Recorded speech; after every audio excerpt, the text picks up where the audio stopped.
Video ini mengenai analisa sentimen Jokowi 3 periode pada Twitter dengan metode Naive Bayes Classifier atau NBC. Kami terdiri dari 3 orang, yaitu saya sendiri Harun Nasrullah, Yulhan Wahyudin, Endah Sarahwanti.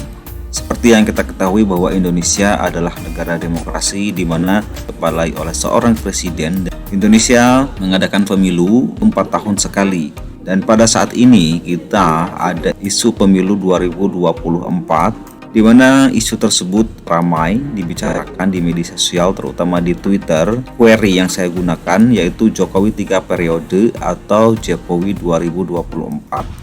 Beberapa tagar yang bertebaran di Twitter, misalnya Jokowi 3 periode dan beberapa variasinya atau Jokowi 2024. Penelitian sebelumnya, contoh misalnya nomor 1, analisa sentimen Twitter pada Pilpres 2009 menggunakan algoritma Naive Bayes, di mana Mahbubah itu memperoleh tweet 300, kemudian datasetnya adalah tweet bahasa Indonesia. Preprocessing yang dilakukan adalah case folding, normalisasi, tokenizing, dan stop word removal. Metode yang digunakan adalah Naive Bayes Classifier, dan pengujian adalah dengan confusion matrix, yaitu yang diperoleh akurasi, presisi, dan recall. Contohnya nomor 10 adalah sentiment analysis of the community to the 2020 election in pandemic COVID-19 by method Naive Bayes Classifier, di mana tweet tersebut mengambil data 1.800 tweet isu publik. Pre-processing yang dilakukan adalah menghapus URL, mengganti emote icon, case folding, remove number of punctuation, kemudian stop words, dan tokenizing. Metode yang digunakan adalah Naive Bayes Classifier dan support vector machine. Pengujiannya menggunakan NMF vector atau non-negative matrix faktorisasi dan akurasi. Metode analisis yang kami gunakan yaitu adanya analisa data. Kami peroleh data dari Twitter melalui Orange sebanyak 405 tweet. Dan data processing atau text processing yang dilakukan adalah case folding, normalisasi, tokenizing, stop word removal, dan NLTK. Kemudian yang terakhir adalah remove duplikat dan menghasilkan 327 tweet yang clean. Metode yang kami gunakan adalah Naive Bayes Classifier dan Decision Tree Classifier. Kemudian selanjutnya adalah menghitung akurasi. Tools yang kami gunakan adalah Orange dan Python di Google Colab. Setelah kami dapatkan data dari Orange dan kemudian kami text processing atau pre-processing, akan menghasilkan 327 data yang sudah clean. Kemudian data tersebut kami bagi menjadi 80 dan 20%.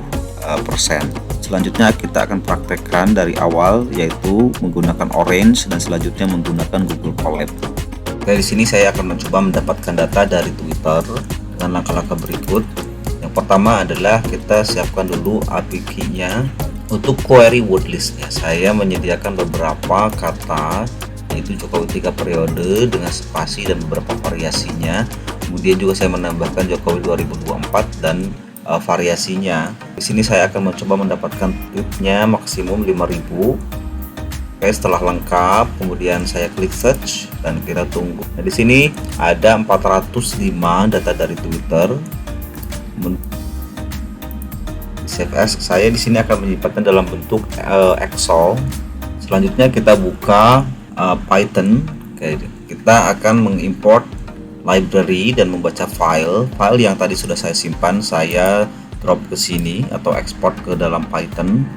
Kita import semua library yang dibutuhkan. Di sini ada Panda, NumPy, String, Regs, dan tentunya ada NLTK. Kita akan juga download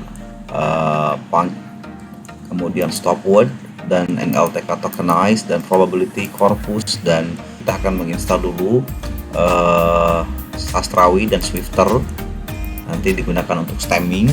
Oke, baik, selanjutnya adalah di Excel. Kita jalankan dulu untuk import library dan membaca file Excel. Dan oke, kita berhasil membaca data. Selanjutnya adalah pre-processing untuk tahapan case folding. Selanjutnya adalah tahap 3, yaitu pre-processing untuk tokenizing. Di sini banyak sekali tokenizing, menghapus tab atau baris baru atau backslice, menghapus karakter-karakter, kemudian juga menghapus URL, kemudian dia selanjutnya adalah menghapus number dan punctuation, kemudian juga ada white space, kemudian juga white space into single white space, hapus single char, kemudian juga ada NLTK word tokenize. Oke, kita klik. Oke, selesai. Nah, selanjutnya adalah processing NTLK. Ada beberapa perangkat dari NLTK ini, yaitu untuk mengkalkulasi distribusi. Kemudian selanjutnya ada proses stop word NLTK, stop word bahasa Indonesia, dan juga kita menambahkan beberapa kata dalam kamus stop word. Di sini saya juga menambahkan beberapa stop word. Oke, kita run. Selanjutnya adalah proses stemming. Kita proses. Oke, di sini kita bisa lihat prosesnya stemming, yaitu untuk menstandarkan bahasa dari yang tidak baku menjadi baku. Oke, proses stemming selesai. Kita menspesifikasikan dua kolom yang kita ambil, yaitu content dan author. Kemudian setelah itu kita akan meremove duplikat. Misalnya ada content dan author yang sama, kita remove duplikat. Oke, selesai. Dan selanjutnya kita akan menyimpan hasil file olahan ke dalam file Excel.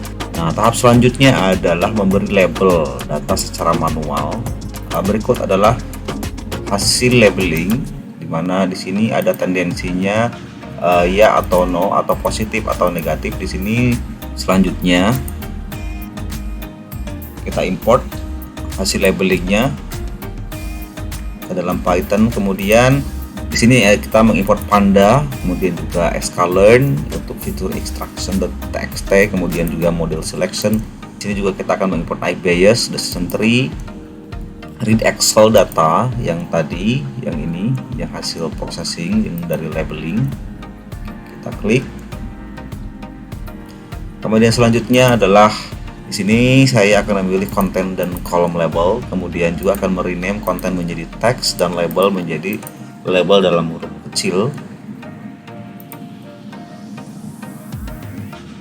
Oke, selanjutnya mengetahui beberapa label yang yes dan beberapa label yang no. Di sini diketahui bahwa yang no ada 170 dan yang yes ada 157. Selanjutnya adalah kita akan membuat faktorisasi. Oke, selanjutnya kita mengconvert ke array. Nah, selanjutnya adalah pengujian metode naive Bayes dan decision tree. Di sini akurasinya bisa kita ketahui bahwa untuk naive Bayes 0,6 dan decision tree adalah 0,4. Nah, selanjutnya kita akan mencoba untuk mentesting data yang ingin ditesting, misalkan tirani. Contoh lain, Presiden 2024. Oke, baik, terima kasih.